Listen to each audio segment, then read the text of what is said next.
The clinking of fine china sounded like laughter at my expense.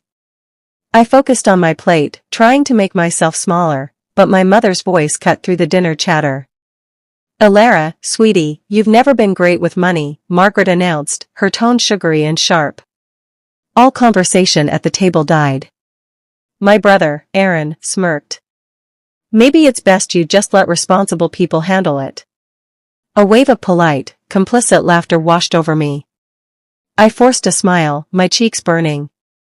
"I manage just fine, Mom." She waved a dismissive hand. "Of course you do, dear." Then she picked up her wine glass, beaming.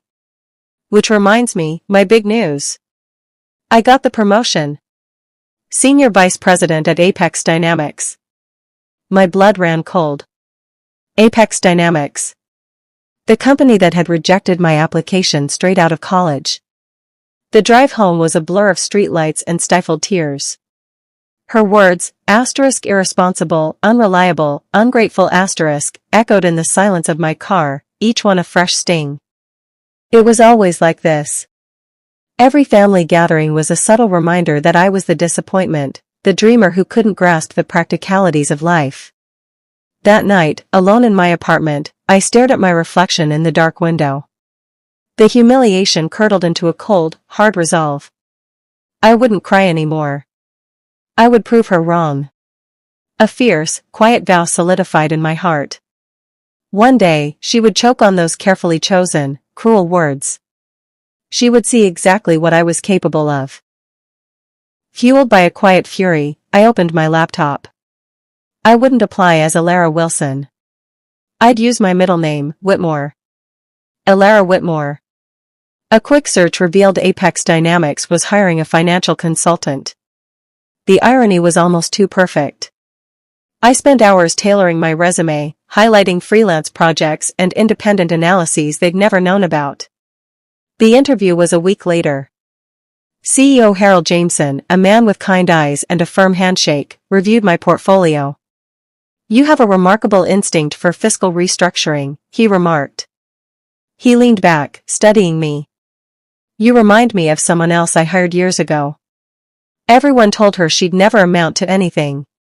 She became my most trusted advisor." My first day at Apex was a whirlwind of new faces and procedures. I was following my new manager to my desk when I saw her. Margaret, standing by the water cooler, holding a stack of reports. Her eyes locked onto mine, and the color drained from her face. She strode over, her heels clicking a furious rhythm on the tile. "Alara? What are you doing here?" she hissed, low enough so only I could hear.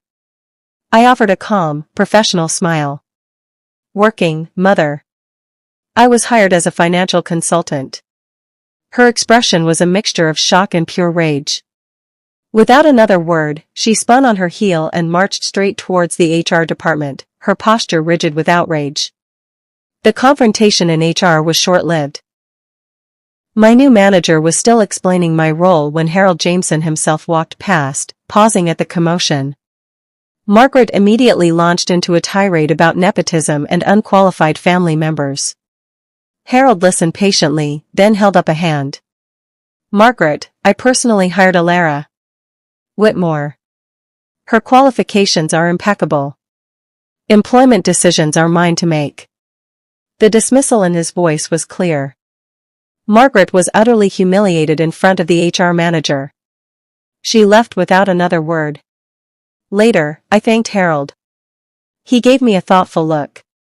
"You're more than just a number cruncher, aren't you, Alara?" he asked, his gaze knowing.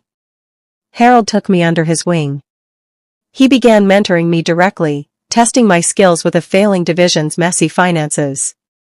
I buried myself in the work, restructuring their budget and streamlining their processes. Within weeks, the division was trending toward profitability for the first time in years.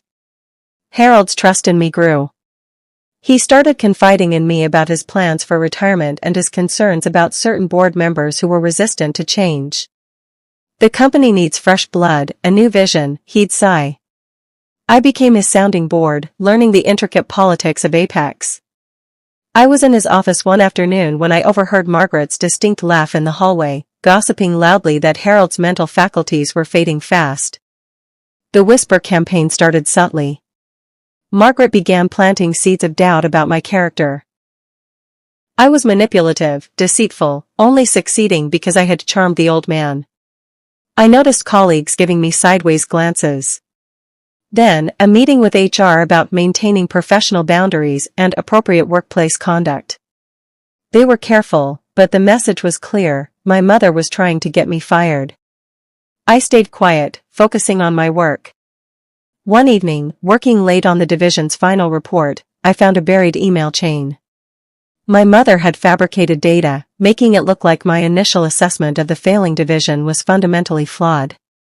Confrontation would only look like a petty family feud. Instead, I began quietly building my case. I secured backups of the original data, saved the falsified emails with their timestamps, and documented every interaction. I performed my duties flawlessly, my success with the troubled division speaking louder than her whispers. I earned the quiet respect of the junior analysts and accountants who saw the truth. One day, after a particularly successful board presentation, Harold called me into his office. He looked tired. "You become the one person I trust completely here, Alara," he said. "If anything were to happen to me, my controlling shares would go to the person I believe can truly lead this company forward." The storm broke during the quarterly board meeting.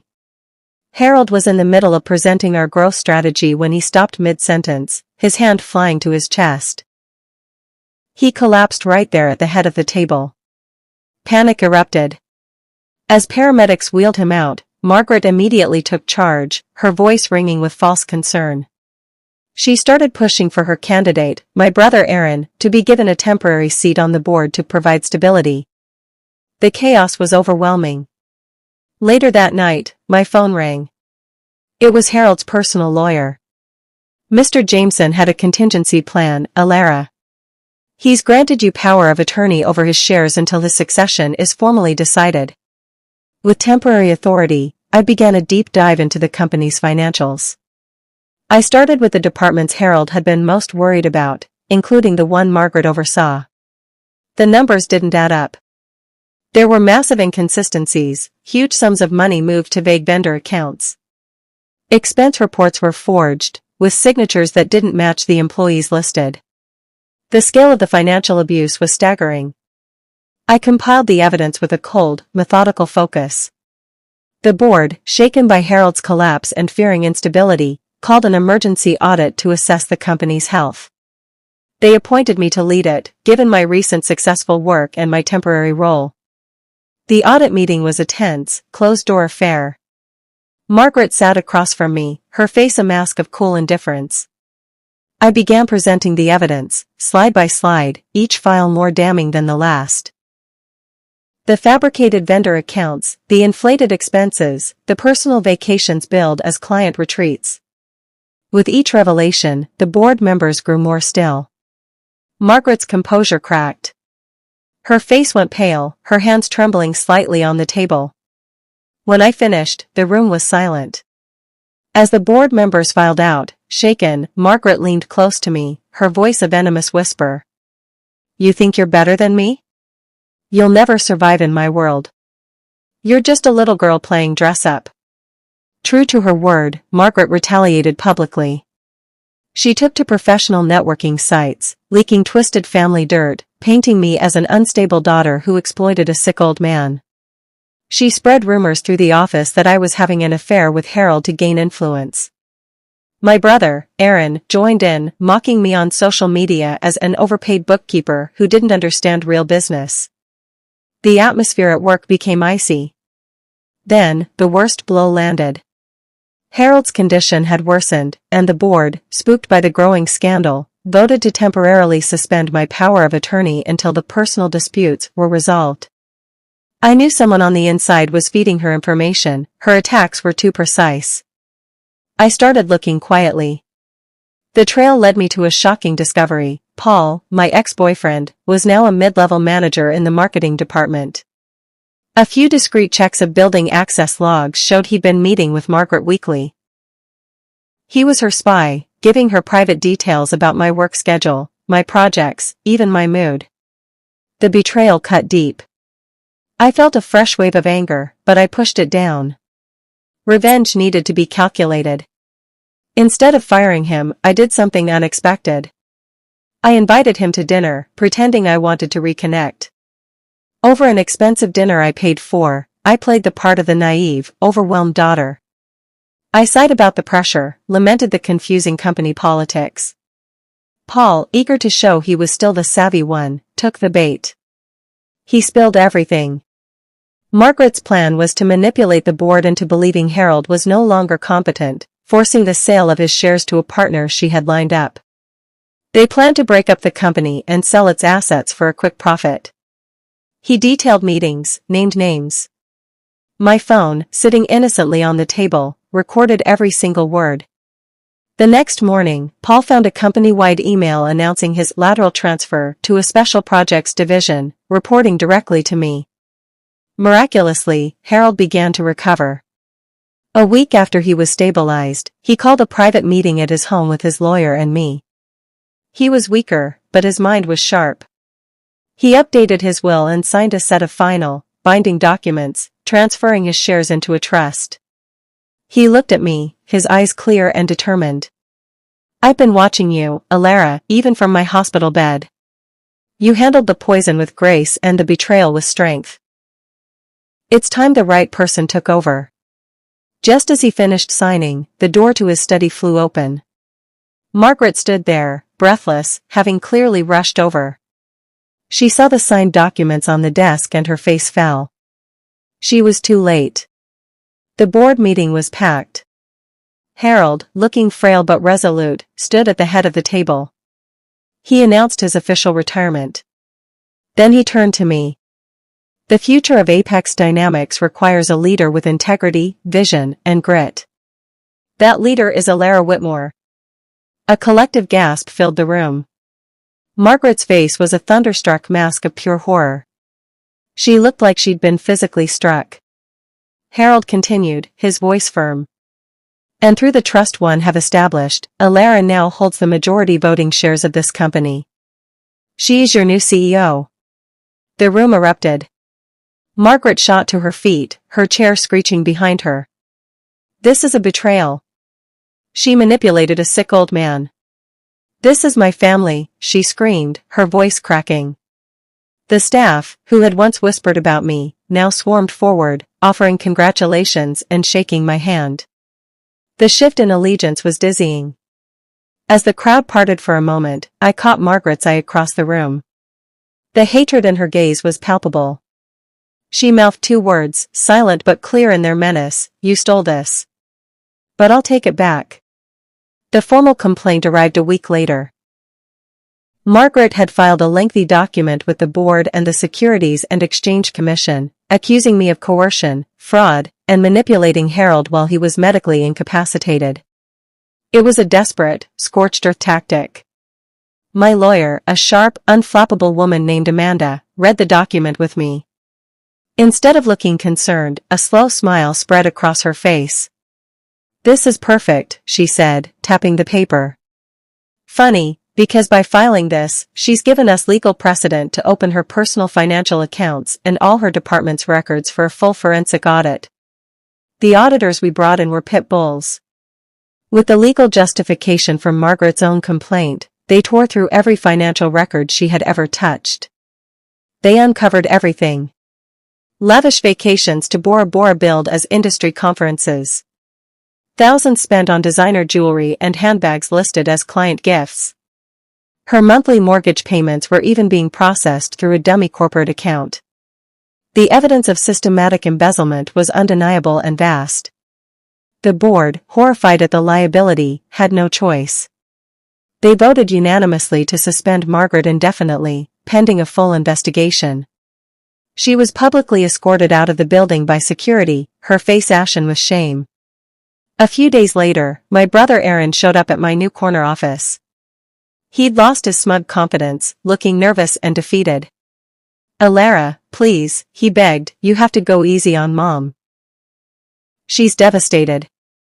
The family is falling apart." For a moment, looking at his pleading face, I felt a flicker of the old sympathy. Then he continued, we were going to use the money from selling the family home to help with her legal fees, but now, he trailed off, realizing his mistake. My childhood home. They were going to sell it out from under me without a word. Any softness I felt evaporated. I looked him dead in the eye. You can tell her, I said calmly, that I'm not done yet. We presented the full evidence of Margaret's embezzlement to the board and our legal team. The amount was enough for criminal charges that would guarantee prison time. We gave her a choice: she could face a very public trial, or she could sign a confession and accept immediate, early retirement, foregoing all severance and bonuses. She signed. The legal hammer fell silently, but its impact was final. Later that week, Harold visited me. He handed me a final document. A gift, he said. It was an exclusive option, giving me the right to buy the remaining outstanding shares of Apex Dynamics from his trust at a fixed, favorable price. Using the dividends from the shares I controlled, my own substantial savings, and a loan against the company's now healthy balance sheet, I exercised the option. The transfer was swift and efficient. Within a month, the press release went out. Apex Dynamics was now a privately held company, with Alara Whitmore as the sole majority owner.